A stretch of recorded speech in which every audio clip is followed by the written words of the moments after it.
नमस्कार दोस्तों, संकल्प अकेडमी के इस वीडियो में आज हम पढ़ेंगे कक्षा छठी का 6th क्लास का नौवा अध्याय, इतिहास का नौवा अध्याय, जो कि है व्यापारी, राजा और तीर्थयात्री। ठीक है, तो चलिए आइए इसको पढ़ने की शुरुआत करते हैं।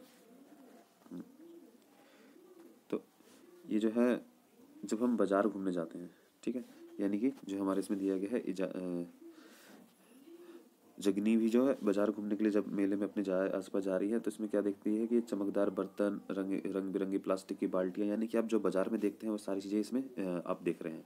ठीक है, तो ये यहाँ पर कौन बेच रहा है? ये व्यापारी है। ठीक है, ये किसको डोनेट कर रही है? व्यापारी को। ठीक है, यानी कि जो व्यापारी है अपने सामान जो मेले में आके बेच रहे हैं, इसके बारे में देखती है। फिर ये देखती है, फिर ये सोचती है कि जो पिछले जो यानी कि जो हमारे जो पूर्वज थे, यानी जो हमारे इससे पहले वाले जो समाज था, वो किस तरह से व्यापार किया करता था। ठीक है, तो आइए हम इसमें व्यापार के बारे में जानते हैं, यानी व्यापारियों के बारे में जानकारी इतिहास के संदर्भ में। ठीक है, इतिहास में किस प्रकार से जो व्यापार हुआ करता था और व्यापारी होते थे। ठीक है, तो जैसे कि हमने 8 में हमने पढ़ा है कि उत्तर में क्या काले पॉलिश करने वाले बर्तन के बारे में पढ़ा। ठीक है, 8वें अध्याय में हमने क्या पढ़ा कि उत्तर में जो काले बर्तन होते थे उन्हें पॉलिश किया जाता और बड़ी खूबसूरती के साथ इन बर्तनों को पॉलिश किया जाता था। ठीक है, ये खूबसूरत बर्तन और ख़ास तौर पर इनमें कटोरियाँ और थालियाँ हुआ करती थी, जो कि उपमहाद्वीप में पुरास्थलों से मिले हैं, यानी कि जो काले बर्तन हुआ करते हैं। ठीक है, इनमें क्या था, खास तौर पर ये कटोरियाँ और थालियाँ बनाई जाती थी, जो कि काफ़ी खूबसूरत होती थी, और ये अभी आज भी हमें कई पुरास्थलों से ये हमें मिलते हैं। ठीक है, सवाल उठता है कि इन जगहों पर ये बर्तन कैसे पहुँचे होंगे। ऐसा अनुमान लगाया जाता है कि जहाँ ये बर्तन बनते थे वहाँ से व्यापारी इन्हें ले जाकर अलग अलग जो जगहें होती थी वहाँ पर बेच दिया करते थे। ठीक है, और इससे वो मुनाफा कमाते थे। ठीक है, दक्षिण भारत में सोना, मसाले, खासतौर पर काली मिर्ची तथा कीमती पत्थरों के लिए प्रसिद्ध था। काली मिर्च जो है रोमन साम्राज्य में इतनी मांग थी कि उन्हें काले सोने के नाम दिया गया, यानी कि जो काली मिर्ची जो कि हमारे दक्षिण भारत में उगती है। ठीक है, दक्षिण भारत वाला पार्ट, यानी कि ये वाला पार्ट, अब भारत का नक्शा अगर ये है तो इसके जो दक्षिण वाला पार्ट है वो उसे हम क्या कहेंगे? दक्षिण भारत। ठीक है, तो यहाँ से ये रोम साम्राज्य, अगर हम इसे विश्व का मैप बना देते हैं तो ये जो मध्य एशिया वाला पार्ट है, ठीक है, इसी के साइड में जब हम इस तरफ जाते हैं तो हमें मिलेगा रोम साम्राज्य। तो रोम साम्राज्य में इसकी काफ़ी ज़्यादा डिमांड थी, जो कि हम काला सोने के नाम से या फिर काले सोने के नाम से जाना जाता था, काली मिर्च को। ठीक है, नाम से बुलाते थे। व्यापारी इन सामानों को समुद्र की जहाज़ों और सड़कों के रास्ते रोम पहुंचाते थे। दक्षिण भारत में अनेक रोमन सोने के सिक्के मिले हैं। ठीक है, यानी कि अगर हम इन्हें काली मिर्ची दे रहे हैं तो ये हमें क्या देंगे? सोने के सिक्के। तो यहाँ पर हमें बहुत सारे रोमन सोने के सिक्के मिले हैं और यहाँ पे हमें काली मिर्ची के वो सबूत मिलते हैं। काली मिर्ची का प्रयोग खाने में किया जाता था। इससे अंदाजा लगाया जाता है कि उन दिनों रोमन के साथ काफ़ी अच्छा व्यापार चलता रहा होगा। ठीक है, यानी कि हम इससे क्या अनुमान लगाते हैं कि उन दौरान जो रोम साम्राज्य के साथ भारत का व्यापार काफ़ी अच्छे से चलता रहा होगा। ठीक है, चलिए आगे देखते हैं।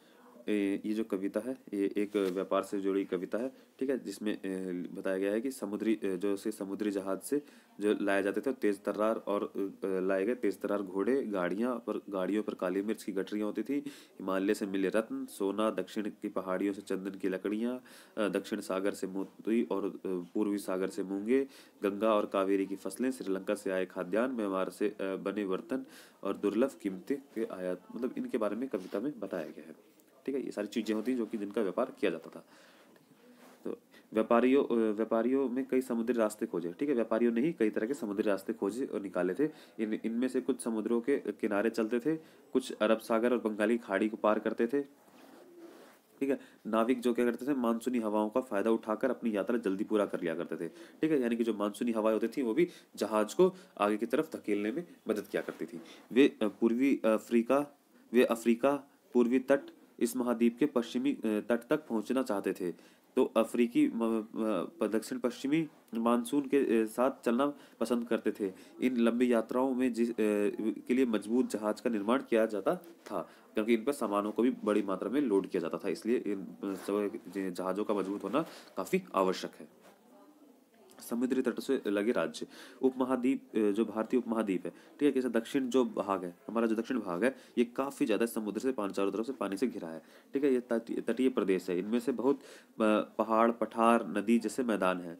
नदियों के मैदानी इलाकों में कावेरी, ठीक है। इस वाले में कावेरी, ये नदी, कावेरी नदी मैदान सबसे अधिक उपजाऊ है। मैदानी इलाकों में, तटीय इलाकों में सरदारों और राजाओं के पास धीरे धीरे काफी संपत्ति और शक्ति हो गई थी, ठीक है। संगम कविताओं में मुंदेराव की चर्चा, मुवेंदार की चर्चा मिलती है, जिसे एक तमिल शब्द है जिसका अर्थ होता है तीन मुखिया। इसका प्रयोग तीन शासक परिवारों के, ठीक है, इनका प्रयोग तीन शासक परिवारों के मुखियाओं के रूप में किया गया है, ठीक है। इसमें है चोल, चेरा और पांड्या, ठीक है। इन तीनों के बारे में लिखा गया है, ठीक है, जो कि करीब 2300 साल पहले भारत के दक्षिण में काफी शक्तिशाली माने जाते हैं। इन तीनों मुखियाओं में के पास दो दो सत्ता के केंद्र थे।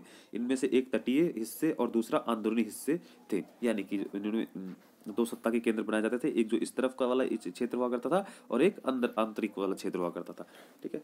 इस तरह 6 केंद्रों में दो बहुत महत्वपूर्ण थे। एक थे चोल का पतन, यानी कि जहां से जहाज आते जाते हैं उसे पतन कहते हैं, पुहार और कावेरी पट्टनम। दूसरा पांड्यों का था राजधानी मदुएर, ठीक है। ये मुखिया लोगों के नियमित कर के बजाय उपहारों की मांग करते थे, यानी कि ये परमानेंट टैक्स ना लेकर, कर का मतलब टैक्स से है, ठीक है, ये टैक्स ना लेकर उपहारों की मांग करते थे, यानी गिफ्ट्स की मांग क्या करते थे।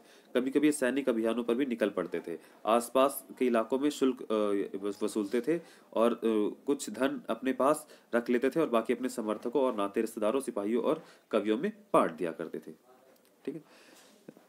कवियों में बांट दिया करते थे। और उन्होंने अनेक संगम कवियों के ने अपने मुखियों की प्रशंसा में कविताएं लिखी हैं, ठीक है। जो संगम कवि यानी कि तमिल की बात कर रहे हैं हम। संगम शब्द का जब भी मतलब आए तो इसे तमिल से लेना, ठीक है। जो तमिल भाषा का जो साहित्य है वो संगम साहित्य कहलाता है, ठीक है। जो कीमती जो जवाहरात होते थे, सोने, घोड़े, हाथी, रथ, सुंदर कपड़े आदि हुआ करते थे, ठीक है। ये सारी चीजें इन्हें उपहार में मिलती थी या फिर शुल्क के रूप में वसूलते थे। इनमें लगभग 200 वर्षों तक पश्चिमी भारत, ठीक है, में सतवाहक नामक राजवंश का प्रभाव बढ़ गया था, ठीक है। ये इसके पिछले लगभग 200 वर्षों के अंदर हम देख रहे हैं जब इसमें चोला और पांड्यास आ रहे हैं, तो जो पश्चिमी वाला जो भारत है, पश्चिम भारत जो है, ठीक है, इसमें क्या हो रहा है, सतवाहन नामक राजा आ गए हैं, ठीक है। सतवाहन का सबसे मुख्य जो राजा था वो गौतमी पुत्र शतकर्ण था, ठीक है, शतकर्णी था। उनके बारे में उनकी माँ गौतमी बलश्री द्वारा दान किए गए एक अभिलेख से पता चलता है। और वह अन्य सभी सतवाहक शासक दक्षिण पंथ के स्वामी कहे जाते हैं। दक्षिण पथ का शाब्दिक अर्थ है दक्षिण की ओर जाने वाला रास्ता होता था, ठीक है, क्योंकि ये पश्चिम से दक्षिण की ओर जाने वाला रास्ता जो था, इस पर ये कंट्रोल किया करते थे। पूरे दक्षिण क्षेत्र के लिए यह एक नाम प्रचलित था। श्री शतकर्णी ने पूर्वी, पश्चिमी और तथा दक्षिणी तटों पर अपनी सेनाएं भेजी थी, ठीक है। यानी कि जो सतवाहन राजा हैं ये काफी ताकतवर हुआ करते थे, ठीक है। आगे हम इतिहास में आगे आने वाली कक्षाओं में भी इसके बारे में और विस्तार से पढ़ेंगे, ठीक है। रेशम मार्ग, ठीक है, एक रेशम मार्ग यानी कि सिल्क रूट कहते हैं इसे, ठीक है। सिल्क रूट की कहानी, ठीक है। कीमती चमकीले रंग और चिकनी मुलायम बनावट जैसे वजह से रेशमी कपड़ों अधिकांश समाजों में बहुमूल्य माने जाते थे। रेशमी कपड़ा तैयार करना एक जटिल प्रक्रिया है, ठीक है। इसमें रेशम में कीड़े से कच्चा रेशम निकालकर जो रेशम होता है, ठीक है, ये एक काफी जटिल प्रक्रिया होती है। इसमें क्या होता है कि कैटरपिलर्स यानी कि छोटे छोटे कीड़े होते हैं, ठीक है, इनसे रेशम बनता है, ठीक है। इनसे कच्चा रेशम निकालकर सूत कताई होती है और फिर इनसे कपड़ा बुना जाता है। रेशम बनाने की जो एक तकनीक का आविष्कार जो है सबसे पहले क्या हुआ था, चीन में हुआ था, ठीक है। जो रेशम बनाने की तकनीक है चीन में था, करीब ये 7000 साल पहले की बात है, ठीक है। इस तकनीक को उन्होंने हजारों साल तक बाकी दुनिया से छुपाए रखा, ठीक है। उन्होंने इस तकनीक को बाकी दुनिया से छुपा के रखा, ठीक है। चीन से पैदल, घोड़ों और ऊंटों पर कुछ लोग दूर दूर की यात्रा करते थे और अपने साथ रेशमी कपड़े भी ले जाया करते थे। जिस रास्ते पर ये लोग यात्रा करते थे उसी को हम क्या कहते हैं, सिल्क रूट या फिर रेशम मार्ग प्रसिद्ध हो गया। कभी कभी चीन के शासक ईरान और पश्चिमी एशिया के शासकों को उपहार के तौर पर रेशमी कपड़े भेजते थे। यहाँ रेशम के बारे में जानकारी और पश्चिम की ओर फैल गई, ठीक है। यहाँ से क्या हो गया कि रेशम के बारे में जानकारी पश्चिमी की ओर भी फैल गई। करीब 2000 साल पहले रोमन के शासकों और धनी लोगों के बीच रेशम कपड़ों का पहनना एक फैशन बन गया था। यानी कि जो रेशम का कपड़ा था वो सिर्फ चीन से मिल रहा था और चीन इसे पूरी दुनिया में बेचकर अच्छी कीमत कमा रहा था, ठीक है। और ये क्या हो गया कि देखते देखते जो अमीर लोग थे पश्चिम के अंदर, वो उनका फैशन बन गया, ठीक है। इसकी कीमत बहुत ज़्यादा होती थी, क्योंकि चीन से लाने में से दुर्गम पहाड़ियों और रेगिस्तानों से होकर गुजरना पड़ता था। यही नहीं, रास्ते में आसपास के रहने वाले व्यापारी भी यात्री शुल्क मांगा करते थे। यानी कि जो सिल्क रोड जहाँ से भी होकर जा रहा है, अब उसके आसपास जो रहने वाले सरदार होते थे, यानी कि जो भी क्षेत्र पड़ते थे, वो भी इनसे शुल्क की मांग क्या करते थे, ठीक है। इसमें सिल्क रूट तथा उनकी शाखाओं को दिखाया गया है, ठीक है। अब इसमें मानचित्र 6 में देख सकते हैं, इसमें आपको दिख जाएगा कि सिल्क रूट किस तरह से दिखाया गया है, ठीक है। चलिए आइए एक बार हम पहले मानचित्र 6 को ही देख लेते हैं, जो हमें पीछे पलट के देखना पड़ेगा। चलिए इसको छोड़ देते हैं, आगे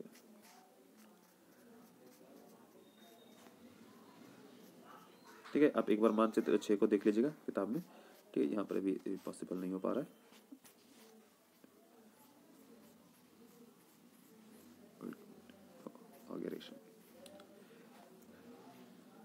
ठीक है। चलिए तो हम आगे से पढ़ना कंटिन्यू करते हैं।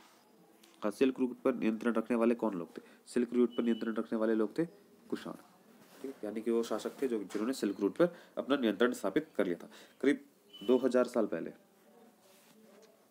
ठीक है। ये मध्य एशिया से पश्चिमोत्तर भारत पर इनका शासन था, ठीक है। पेशावर और मथुरा दो प्रमुख शक्तिशाली केंद्र थे, ठीक है। पेशावर और मथुरा के क्या थे? ये दो प्रमुख शक्तिशाली केंद्र हुआ करते थे, जो व्यापार के हुआ करते थे, ठीक है।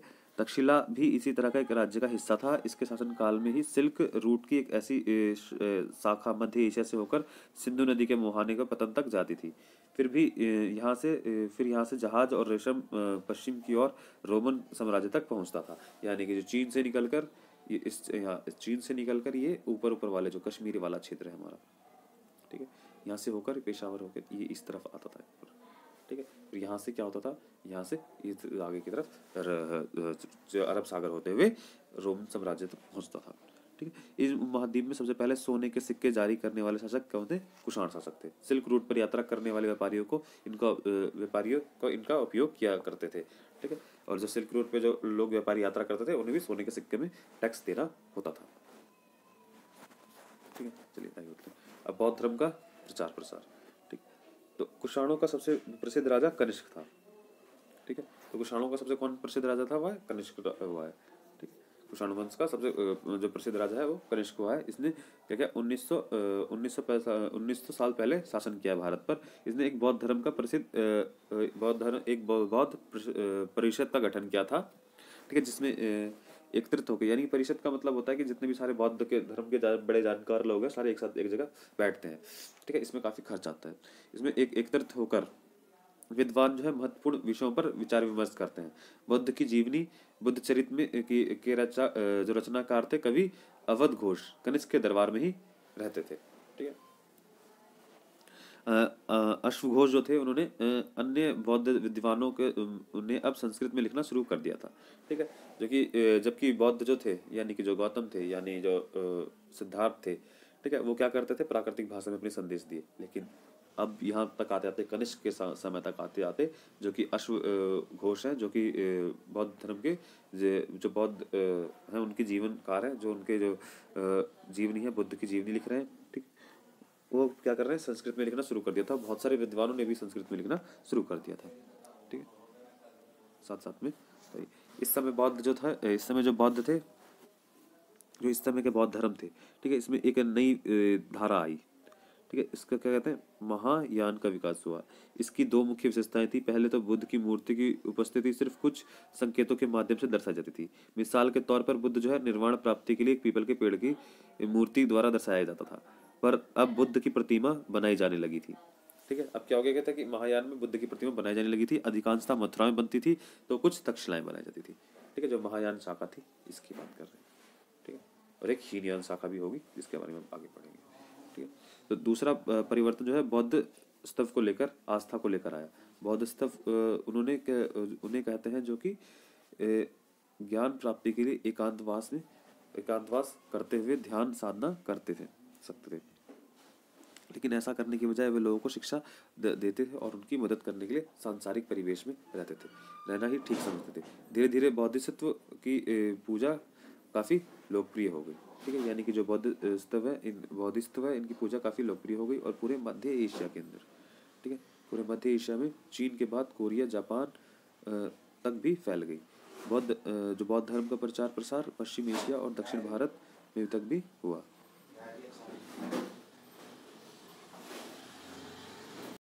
हाँ, तो जो बोधिसत्व की पूजा थी वो काफ़ी महत्वपूर्ण हो गई।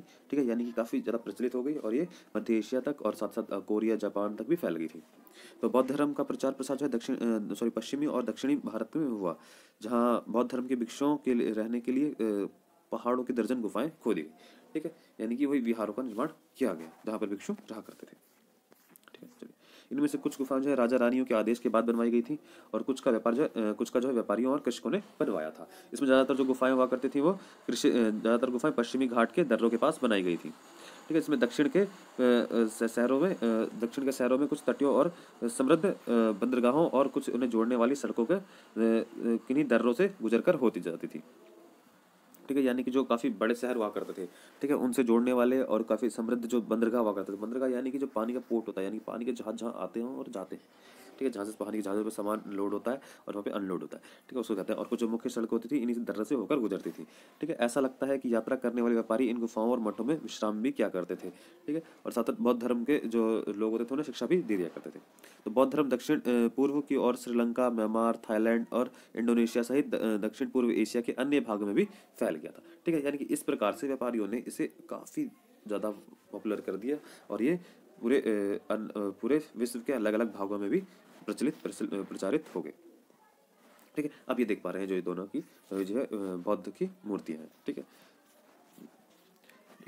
अब आते हैं थेरवाद नामक एक बौद्ध धर्म का आरंभिक रूप इन क्षेत्रों में काफ़ी प्रचलित था।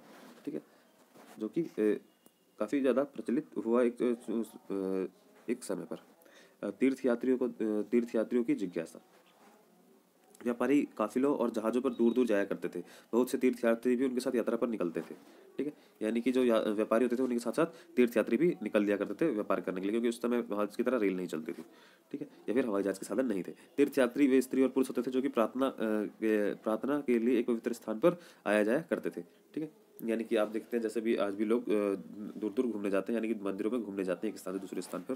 ठीक है, उनका उद्देश्य केवल भगवान की आराधना करना या फिर पूजा करना होता है। इसी तरह जो था भारत में यात्रा पर आया एक चीनी बौद्ध यात्री था, यानी कि बौद्ध धर्म से प्रभावित होकर एक व्यक्ति जो है वो भारत आया भगवान की पूजा करने या फिर देखने, जहाँ पर भगवान को ज्ञान प्राप्त हुआ था। ठीक है, तो इनका क्या नाम था जो चीन से आए? फा शियन। ठीक है, जो फा शियन है ये काफ़ी प्रसिद्ध था चीनी यात्री। ये करीब 1600 वर्ष पहले आया था भारत में। शैवन त्वांग जो कि 1400 वर्ष पहले भारत में आया था। करीब 50 साल बाद इसी के 50 साल बाद इंगितिंग आया। वे सब बुद्ध के जीवन से जुड़ी जगह पर प्रसिद्ध मठ को देखने के लिए भारत आए थे। ठीक है, यानी कि बुद्ध भगवान के जो प्रसिद्ध मठ थे इनको देखने के लिए यहाँ पर आए थे। ठीक है, बौद्ध धर्म से प्रभावित होकर।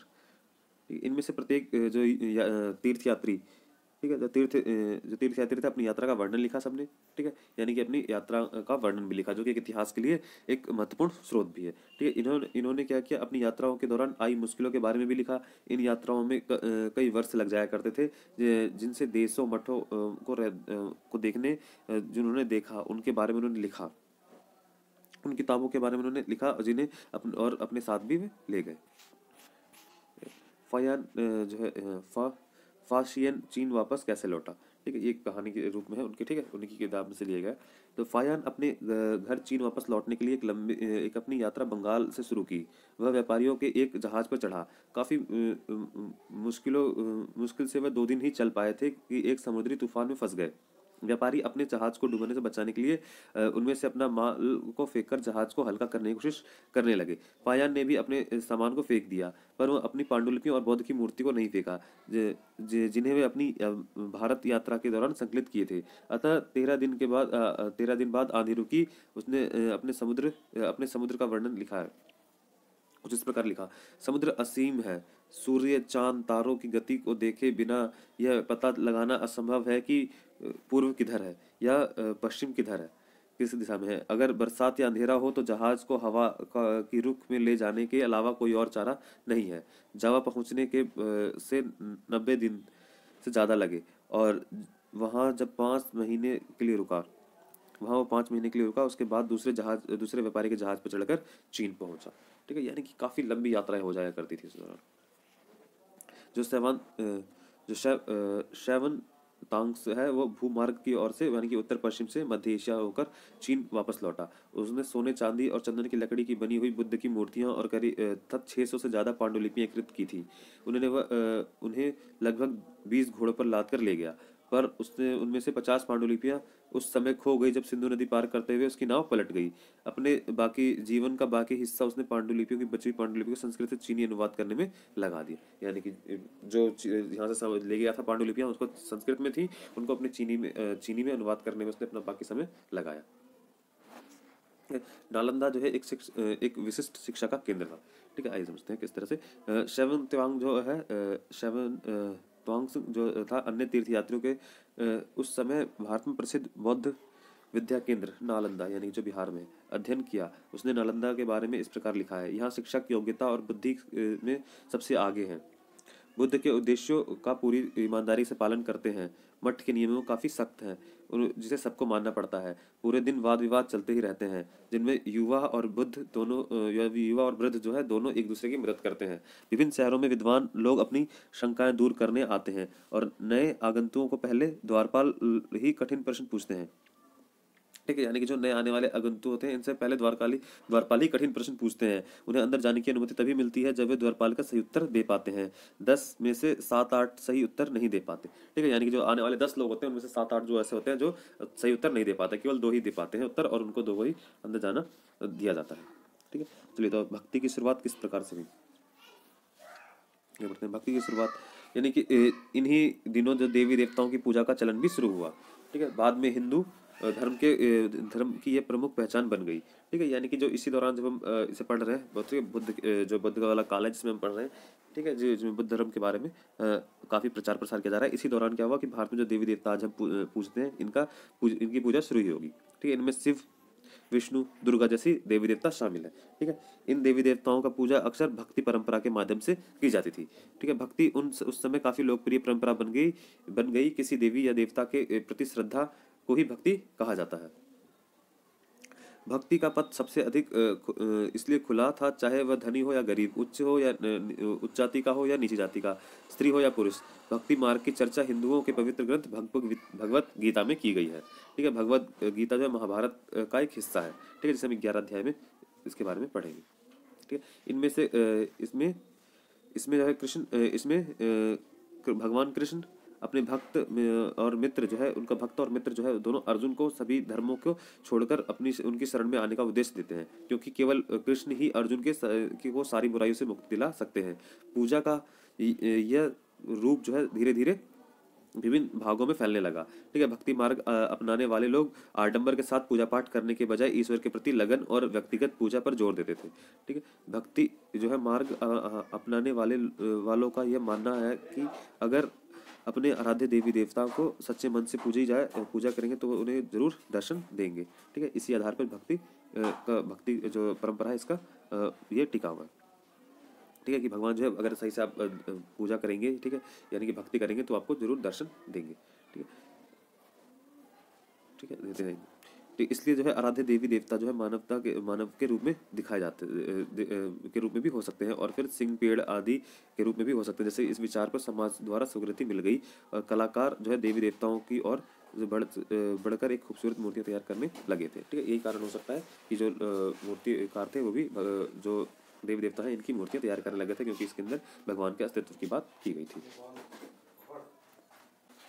क्योंकि इसमें माना जाता था कि जो भगवान है वो किसी भी रूप में आपको दर्शन दे सकते हैं। ठीक है, तो इसी तरह से जो कलाकार हुआ करते थे यानी कि जो मूर्तिकार हुआ करते थे उन्होंने मूर्तियां बनानी शुरू की तो भक्ति के काल में। ठीक है, तो भक्ति का जो आया शब्द इसके मतलब समझते हैं। तो भक्ति शब्द का भक्त जो है भज शब्द से बना है। ठीक है, इसका मतलब है विभाजित करना या हिस्सेदारी। इसका अर्थ है कि भक्ति भगवान और भक्त के बीच की परंपरा का अंतरंग संबंध है। भक्ति भगवत और भगवान के प्रति झुकाव है ठीक है। भगवत का एक अर्थ है कि जो अपने ऐश्वर्य तथा सुख दोनों भक्तों से बांटता है। यानी कि भक्त भगवान भगवत और अपने देवी देवताओं का भाग से हिस्सेदार होता है। एक भक्त द्वारा लिखी गई एक कविता, ठीक है, ये एक भक्त द्वारा लिखी गई एक कविता है, ठीक है। अधिकांश भक्ति साहित्य हमें बताते हैं कि धन ऐश्वर्य और उच्च पद के जरिए ईश्वर की आत्मीयता नहीं बन सकती। करीब 1400 साल पहले शिव भक्त अपर द्वारा तमिल में लिखी गई कविता है, जिसमें अपर एक वेल्लार था, ठीक है। नष्ट होते अंगों का वाला कुष्ठ रोगी ब्राह्मण की नज़र में निचली जाति का व्यक्ति, कूड़ा करकट बटोरकर जीविका चलाने वाला इंसान, अगर ये लोग भी गंगा में अपनी जटाओं में छिपा लेने वाले शिव के दास बन जाएं तो मैं उनकी आराधना करूंगा, क्योंकि ये मेरे ईश्वर के समान है, ठीक है। ये कविता उन्होंने लिखी, ठीक है। देवी देवताओं का जो विशेष सम्मान होता था, इसलिए विशेष जगहों पर ही इनकी मूर्तियां रखा जाता था। इन स्थानों का हम मंदिर कहते हैं, ठीक है, जहाँ पे भगवान की मूर्तियां रखी जाती है आज भी मंदिर ही कहलाते हैं, ठीक है। 11वां जो चैप्टर होगा उसके अंदर हम इसको और डिटेल में पढ़ेंगे। भक्ति परंपरा ने चित्रकला, शिल्पकला और स्थापत्य कला के माध्यम से अभिव्यक्ति को प्रेरणा दी, ठीक है। यानी कि जो चित्रकला, शिल्पकला और स्थापत्य कला के माध्यम से व्यक्ति की प्रेरणा दी है, अभिव्यक्ति की प्रेरणा, यानी कि जो भक्ति जो परंपरा थी, इसको निखारने का काम जो है चित्रकला, शिल्पकला और स्थापत्य कला के द्वारा किया गया है, ठीक है। यानी कि आप मंदिरों पे देखते होंगे कि अलग अलग तरह की मूर्तियां बनाकर एक संदेश दिया जाता है, ठीक है। तो हिंदू मतलब जो हम शब्द समझते हैं ये हिंदू है क्या, ठीक है। हिंदू एक का शब्द का इंडिया शब्द की तरह हिंदू सिंधु का इंडस से निकला है, ठीक है। यानी कि ये अरबों तथा ईरानियों द्वारा लोगों का प्रयोग किया जाने वाला शब्द था, ठीक है, जो कि सिंधु के पूर्व में रहते थे। यही शब्द जो है धार्मिक विश्वासता, संस्कृति, परंपराओं के लिए प्रयुक्त होता था। यानी कि जो सिंधु के इस तरफ रहते हैं, यानी सिंधु नदी आपने देखी है, ठीक है, इस तरफ ईरान वाले लोग हैं, ठीक है, इस तरफ जो सिंधु के इस तरफ रहने वाले सारे लोग क्या है, हिंदू, क्योंकि शाह जो शब्द है वो ईरान में नहीं होता, ठीक है, तो वहाँ पे शाह को है बोला जाता है, तो वो हिंदू के नाम से जानेंगे, ठीक है।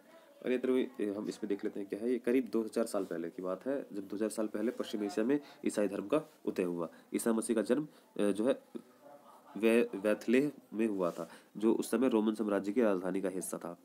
ईसा मसीह ने स्वयं को संसार का उद्धारक बताया। उन्होंने दूसरों से प्यार करने और दूसरों पर विश्वास करने का उपदेश दिया। इस तरह हर व्यक्ति दूसरे से प्यार और विश्वास की उम्मीद करता है। जो बाइबल के ईसा मसीह ने उद्देश्य में बातें लिखी गई, इसका एक अंश दिया गया है, ठीक है, जो कि अन्य जो धन्य है वे जो धर्म न्याय के लिए भूखे प्यासे रहते हैं, ठीक है, उनकी कामनाएं होंगी, ठीक है। जो दयालु, ये कविता पूरी लिखी है उन्होंने, इस कविता के बारे में बात कर रहे हैं, ठीक है। ये जो लिखा है, जो दयालु धन्य है क्योंकि उन्हें दया मिलेगी। धन्य है वे जो दिल जो पवित्र हैं, ठीक, क्योंकि वे ईश्वर के दर्शन कर सकेंगे। धन्य है वे जो शांति स्थापित करते हैं, यदि वही ईश्वर की संतान कहलाएंगे। ईसा मसीह के उद्देश्य साधारण लोगों को बहुत पसंद आया और धीरे धीरे पश्चिम एशिया, अफ्रीका और यूरोप में फैल गया। ईसा मसीह की मृत्यु के 100 सालों के अंदर ही भारतीय उपमहाद्वीप के पश्चिमी तट पर पहले ईसाई धर्म प्रचारक पश्चिम एशिया से भारत आए। केरल में ईसाई को सीरियाई ईसाई कहा जाता है, ठीक, केरल के ईसाइयों को सीरियाई ईसाई कहा जाता है, क्योंकि संभवतः पश्चिम एशिया से आए थे, और वे जो पश्चिम एशिया से आए थे वे विश्व के सबसे पुरानी ईसाइयों में से एक, ठीक है। तो बाकी यहीं पे ये चैप्टर खत्म होता है। ये इसके लिए जो हमारे हैं, ये जो इसके प्रश्न वगैरह हैं, इसके लिए हम अलग से एक वीडियो बना लेंगे, क्योंकि काफ़ी लंबा हो जाता है वीडियो। तो चलिए, अगर कोई प्रश्न वगैरह हो तो आप पूछ सकते हैं, तो हम प्रश्न के साथ जो इसके प्रश्न है इनके साथ ही हम पूरा वीडियो बना लेंगे, ठीक है। इसे खत्म करते हैं, धन्यवाद।